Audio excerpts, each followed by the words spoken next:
У віры сусветных падзеяў, асабліва на фоне актывізацыі тэрарыстычнай дзейнасці і падзеях ва ўсходняй Украіне, у Еўропе і Еўрапейскім звязе неяк пачалі забываць пра Беларусь. Ці гэта так? Гэтае пытанне задаем кіраўніку дэлегацыі па сувязях з Беларусю Еўрапейскага парламенту Богдану Здраевскому. Europa nie może zapomnieć o Białorusi, zwłaszcza, że mamy dość klarowną sytuację. Około 30% obrotu Białorusi jest krajami Unii Europejskiej. Co prawda, wszyscy o tym wiemy, aż 50% czy prawie 50% są obroty handlowe z Rosją, ale jednak Unia Europejska jest niezwykle ważna i nie ma takiej możliwości, aby Europa zapomniała o Białorusi.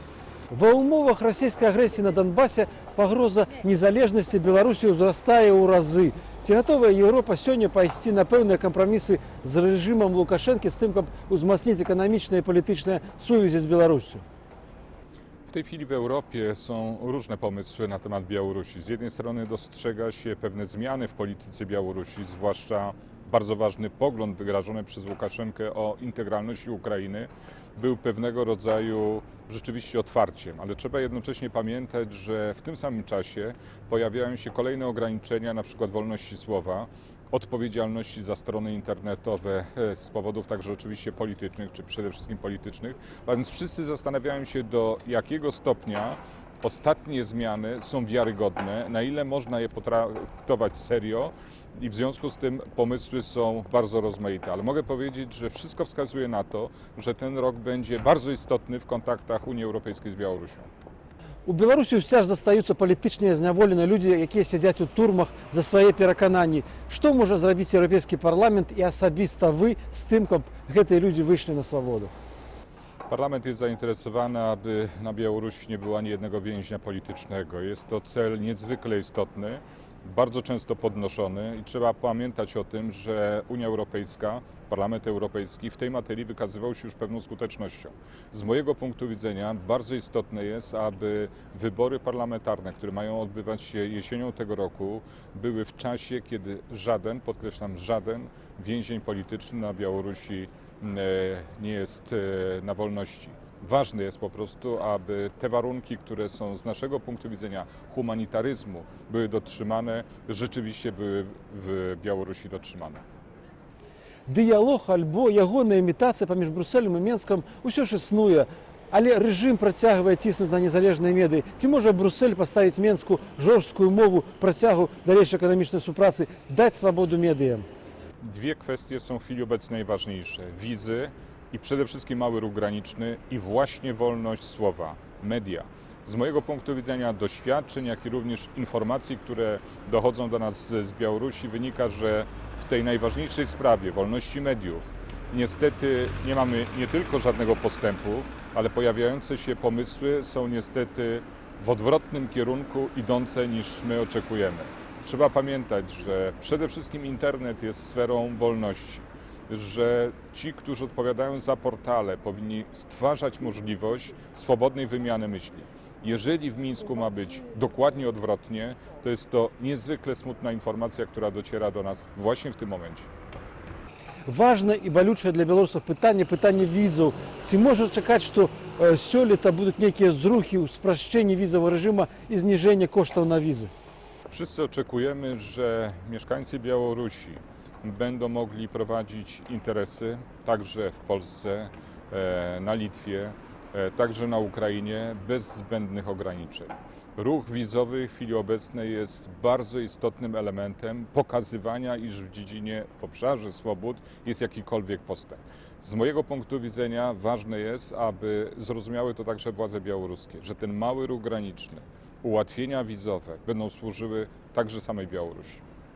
Гэты год прэзідэнцкіх выбараў у Беларусі, ці, як жартуюць некаторыя, перавыбараў. Ці можа зрабіць нешта Еўропа, каб гэтыя выбары хоць крышачку нагадвалі свабодныя і дэмакратычныя? Wiem, jak Europa zachowuje się w takich sytuacjach i oczywiście spodziewam się, że będzie daleko idąca wstrzemięźliwość, jeżeli chodzi o wybory na Białorusi, że ingerencje w prawa obywatelskie będą wtedy silne i wtedy istotne i wtedy widoczne, kiedy będą naruszane prawa obywatelskie w Mińsku. Natomiast w innych sytuacjach, w obecnej sytuacji na Ukrainie, zaangażowanie Unii Europejskiej w wewnętrzne sprawy Białorusi będzie niezwykle ograniczone, jeżeli w ogóle będzie. Дякую за ваші думки. Сьогодні з нами тут у Брюсселі був керівник делегації по сувязях з Білорусі Європейського парламенту Богдан Здраєвський.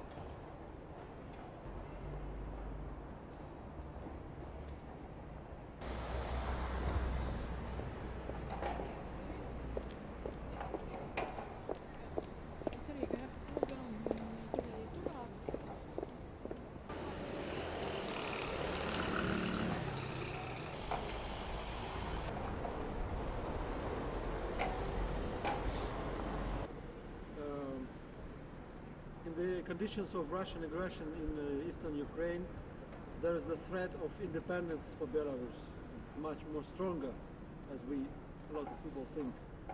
Is Europe ready to make the issue of political prisoners? So people, because of these political views, are still in prison. Some people are in prison in Belarus.